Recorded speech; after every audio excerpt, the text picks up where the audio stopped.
Mission پہ نکلے ہو، جب آپ محاذ کے اگلے مورچوں پہ ہو، تو وہاں پہ یہ کامن بات ہے، کوئی انہونی بات نہیں ہے۔ ساتھیوں، جہاں تک تو بات تھی اس ایپیسوڈ کی وہ تو ہو گئی مکمل، لیکن میری تسلی نہیں ہوئی۔ میرے دل میں تمنا ہے کہ میں ان چیزوں کو بھی ریکارڈ پہ لے آؤں، اگر کسی اور کے لیے نہیں تو اپنے لیے میرا شوق ہے۔ دیکھیے، ماؤنٹ ایوریسٹ، ناگا پربت، یہ کوئی معمولی چوٹیاں نہیں ہیں۔ ہم اپنے سیچن گلیشیئر کا ذکر کرتے ہیں اور کرتے ہی چلے جاتے ہیں، لیکن اگر ان کا نہ کریں تو یہ حسن ہے اس زمین کا، اس پلانٹ ارتھ کا، اس کا بھی ذکر ہونا چاہیے۔ ابھی ماؤنٹ ایوریسٹ کو لیتے ہیں، اس کا نام کیسے پڑا ماؤنٹ ایوریسٹ؟ کوئین الزبتھ تھی اس وقت حاکم، ہمارے علاقے کی بھی، انڈو پاک کی بھی، تو اس نے اس کے زمانے میں 1953 میں یہ کنکر ہوئی۔ ایڈمنڈ ہلیری جو نیوزی لینڈر تھا، آکلینڈ کا پیدا ہوا اور نیوزی لینڈ میں پلا بڑا، شہریت اس کو برطانیہ کی بھی ملی ہوئی تھی۔ تو ابھی ماؤنٹ ایوریسٹ اس نے فتح کر لی 1953 میں، تو اس وقت اس کا نام ایوریسٹ نہیں تھا۔ ایوریسٹ نام تھا جارج ایوریسٹ، یہ تھا surveyor general of the India Pakistan area, یعنی سب کانٹیننٹ کا سرویئر جنرل تھا۔ انڈیا پاکستان تو اس وقت نہیں تھا، سارا یہ سب کانٹیننٹ ہی تھا اس کا، تو اس کا نام تھا جارج ایوریسٹ۔ تو ملکہ الزبتھ II اس نے اپروول دے دی کہ اس ماؤنٹ کو ایوریسٹ کے ساتھ لگا دو نام اس کا، کیونکہ اس بندے نے کام کیا، اس کی میپنگ کیا اور اسی نے اس کو سیٹ کیا، اس کی ہائٹ وغیرہ کا ذکر کیا، تو وہاں پہ اس کا نام، اس پہاڑ کا نام ماؤنٹ ایوریسٹ پڑا، جو دنیا کے بلند ترین پہاڑ ہے۔ 8,800 میٹر سے بلند اس کی چوٹی ہے، اور سب سے پہلے اس کو ایڈمنڈ ہلیری اور ٹینسنگ نورگے، انہوں نے اس کو سر کیا 1953 میں۔ ٹینسنگ نورگے نیپالی شرپا تھا اور ایڈمنڈ ہلیری یہ نیوزی لینڈر تھا، لیکن شہریت اس کے پاس برطانیہ کی بھی تھی، جو اس کو بعد میں دی گئی، جو اب اس نے سر کر لیا اور اس کو چوٹی کو یہ سر کا خطاب بھی اس کو بعد میں ملا۔ اور دو فلیگ جو سب سے پہلے اس پہاڑ کے اوپر لگے، وہ ایک برطانیہ کا تھا اور ایک نیپال کا۔ حالانکہ برطانیہ کا لگنا نہیں چاہیے تھا، کیونکہ برطانیہ کا کوئی بندہ اس میں شامل نہیں تھا، وہ سٹیزن شپ اس کو دی ہوئی تھی تو وہ اس کو بعد میں دی تھی، لیکن پیسہ جو لگا تھا، پیسہ لگایا تھا برطانیہ نے۔ نیوزی لینڈ کے پاس پیسہ نہیں تھا، نیپال کے پاس نہیں تھا، کوئین الزبتھ کے پاس تھا، اس نے لگا دیا۔ اور رف ایسٹیمیٹ ہے کوئی 30,000 پاؤنڈ اسٹرلنگ، 30,000 پاؤنڈ اسٹرلنگ اس مشن کی تکمیل کے اوپر لگے تھے، کیونکہ 1936 میں بھی ایک اٹیمپٹ ہوا تھا، اس میں 10,000 کے قریب پاؤنڈ اسٹرلنگ لگے تھے، اور ابھی 36 تو تھا نہیں، ابھی تو 1953 تھا، 1953 تھا، اس لیے آپ رقم کو اگر ایڈ کریں اس کی ڈیویلویشن کو، تو تقریباً 30,000 پاؤنڈ اسٹرلنگ یہ لگنے تھے، جو کسی اور کے پاس نہیں تھے، برطانیہ نے دیے۔ اور پھر جھنڈا بھی برطانیہ کا ہی لگا، جو 2 جھنڈے لگے اس پہ، ایک برطانیہ کا اور ایک میں نے بتایا نیپال کا۔ اس کے بعد بھی بڑے جھنڈے لگتے رہے، ابھی تو میرا خیال ہے ادھر کوئی 20-25 جھنڈے لگے ہوئے ہیں، لیکن اس وقت جو شروع میں لگے تھے وہ 2 تھے، ان کی فوٹوگرافی بھی کی گئی تھی۔ ٹینسنگ نورگے جو تھا یہ نیپالی شرپا تھا، اس کی عمر تھی 39، اور ایڈمنڈ ہلیری کی عمر تھی 33 سال، 33 تو 33 اور 39 39 یہ دو شہ سوار تھے. ایڈمنڈ ہلیری چھوٹی عمر کا تھا، ٹینسنگ ناروے بڑی عمر کا تھا.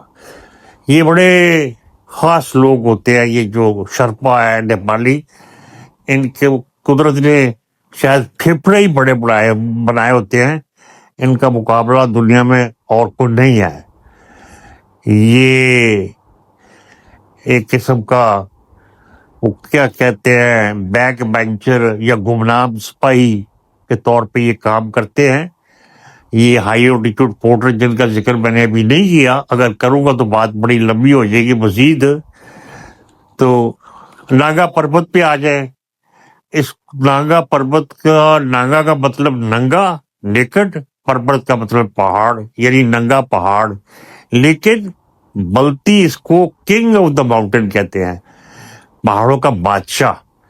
یہ اپنے علاقے میں پہاڑوں کا بادشاہ کہلایا جاتا ہے. اور دنیا میں یہ کلر ماؤنٹین یعنی مار دینے والا پہاڑ، اس نے واقعی بڑی دنیا کو مارا ہے. اس کے اوپر بڑے کم لوگوں نے اٹیمپٹ کیا ہے.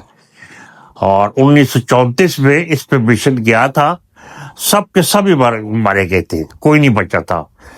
پھر اس کو ہرمن بل نے 1953 میں، یہ دیکھیں ماؤنٹ ایوریسٹ بھی 1953 میں کنکر ہوئی اور یہ ناگا پربت بھی 1953 میں کنکر ہوئی، یہ ایک ہی سال میں.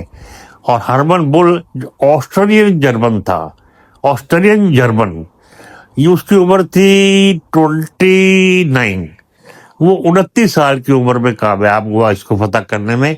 اور وہ ایسا کاریگر بندہ تھا، ایسا دلیر بندہ تھا، پروردگار اس کو جدھر بھی ہے اس کی روح کو بھی تسکین دے. میں تو اس کے لیے دعائی کروں گا.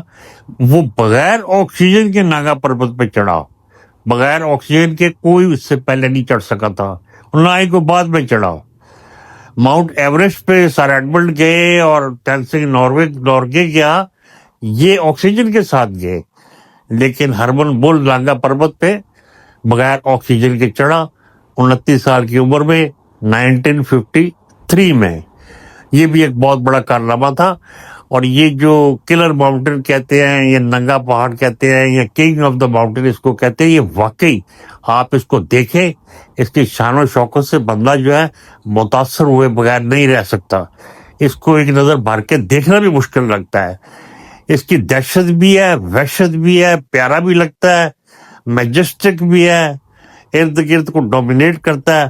پتہ چلتا ہے کہ آپ کسی چیز کو دیکھ رہے ہیں اور کوئی چیز ہے. اس پہ یہ لوگ چڑھے ہیں، اگر ان کا ذکر نہ میں کرتا تو مجھے مزہ نہ آتا. یہ ناگا پربت بھی 8000 میٹر سے اوپر ہے. یہ جو پروفیشنل ماؤنٹینئرز ہوتے ہیں، یہ 8000 میٹر کی جو پہاڑی ہوتی ہے اس کو کنسیڈر کرتے ہیں کہ جی 8000 میٹر کی 6 پہاڑیاں فلانے نے سر کی، 2 پہاڑیاں فلانے نے سر کی، تو یہ 8000 میٹر کو بیس بناتے ہیں. تو یہ دونوں ناگا پربت اور ماؤنٹ ایوریسٹ. دیکھیں ایوریسٹ ہے ہمالیہ میں، ناگا پربت ہے کراکورم میں. یہ جو کے پہاڑ ہے یہ بڑے دہشت ناک ہے، مشکل ہے. اور وہ جو ہمالیہ کے پہاڑ ہے وہ تو ہمالیہ کے دامن میں بڑے رومانٹک قسم کے سین ہیں، بڑی پیاری وادیاں ہیں. تو یہ چیز میں لائم لائٹ میں لانا چاہتا تھا یا ریکارڈ پہ لانا چاہتا تھا، یہ دونوں پہاڑوں کے واقعات. تو 1953 میں جرمنی کا کون چانسلر تھا مجھے علم نہیں، لیکن 1953 میں برطانیہ کی کوئین ایلزابتھ 2 تھی جس نے یہ تھپکی دی اور یہ معاملات جو ہے نا آگے چلے. تو دوستو یہ تو تھا میرا شوق، میں نے بھی پورا کر لیا آپ کی اجازت سے. ابھی آگے چلتے ہیں. ایپیسوڈ ختم کرنا چاہتا ہوں لیکن جی نہیں بھرتا، کوئی نہ کوئی بات ایسی نکل آتی ہے کہ چاہتا ہوں کہ میں آگے پہنچاؤں اور اپنے لیے بھی ریکارڈ پہ لاؤں. سن لیجئے، سر ایڈمنڈ ہلیری سے یہ کوشچن کیا گیا کہ آپ برسوں اپنی کمائی اکٹھی کرتے ہیں، محنت کرتے ہیں، مزدوری کرتے ہیں، نوکریاں کرتے ہیں اور پیسہ اکٹھا کرتے ہیں، اور پھر اس پیسے کو آپ ماؤنٹیننگ پہ لگا دیتے ہیں، اتنی دور جاتے ہیں، ہزاروں میل پہاڑوں پہ مشکلات سے گزرتے ہیں، اور چوٹی پہ چڑھ کے آپ سب کچھ خرچ کر کے اپنی زندگی کو داؤ پہ لگا کے واپس آ جاتے ہیں، آپ کو کیا ملتا ہے؟ تو سر ایڈمنڈ ہلری کا جواب تاریخی تھا. انہوں نے کہا کہ جو مزہ مجھے ماؤنٹ ایوریسٹ پہ چڑھ کے اوپر نیچے دنیا کو دیکھنے میں آتا ہے، اگر آپ کو اس مزے کا پتہ چل جائے تو آپ سب بھی ماؤنٹ ایوریسٹ کی طرف ہی جائیں گے. دیکھیے جواب، دیکھیے ان کا شوق، دیکھیے پوری عمر کی کمائی، کہاں سے چلنا، کہاں پہ پہنچنا، زندگی کو داؤ پہ لگانا، اوپر جانا دنیا کے سب سے اونچی چوٹی پہ. اور اسی طرح باقی چوٹیوں پہ بھی یہی حال ہے، ان کو پباؤ کا بھی یہی حال ہے، پوری زندگی کی کمائی اپنی لگاتے ہیں اور آتے ہیں، یہ شوق پورا کرتے ہیں. شوق کیسا ہے؟ اپنی جان کو داؤ پہ لگانے کا شوق اور نام پیدا کرنے کا شوق. ابھی تو خیر عورتوں نے بھی بہت کچھ کر لیا ہے، انہوں نے بھی ماؤنٹ ایوریسٹ ٹائپ کو سر کر لیا، چھوٹی چوٹیوں کو، اور آسان جو ہیں ان کو. لیکن ناگا پربت جیسی چوٹیاں جو ہے نا، یہ ہرمن بول کا کام ہی ہے. یہ جو ہرمن بول میں کہتا ہوں نا، یہ بول BULL بول نہیں ہے، یہ BUHL بول، یہ جرمن نام ہے. تو یہ بھی میں بتانا چاہتا تھا. بس شوق ہے، میں آگے پاس کر دیتا ہوں، اور میں معذرت چاہتا ہوں آپ کا، میں ٹائم لیتا ہوں، آپ کو سننا پڑتا ہے. مجھے نہیں پتا کہ اس کا رزلٹ کیا ہے تو کیا نہیں ہے. باقی اللہ جو ہے نیتوں کا مالک ہے. میں تو اپنے آپ کو سیٹسفائی کرنے کے لیے اور اپنے سننے والوں، دیکھنے والوں کو سیٹسفائی کرنے کے لیے یہ محنت کرتا ہوں. شوق ہے. ملک میں بارشوں کی وجہ سے سیلابی صورتحال سے دل افزردہ ہے. دعا گو ہے کہ پروردگار ہمیں اس مشکل سے جلد از جلد نکالے. آمین. کرنل اختر مجید ریٹائرڈ 6 سپٹمبر 2025 لاہور. اللہ حافظ.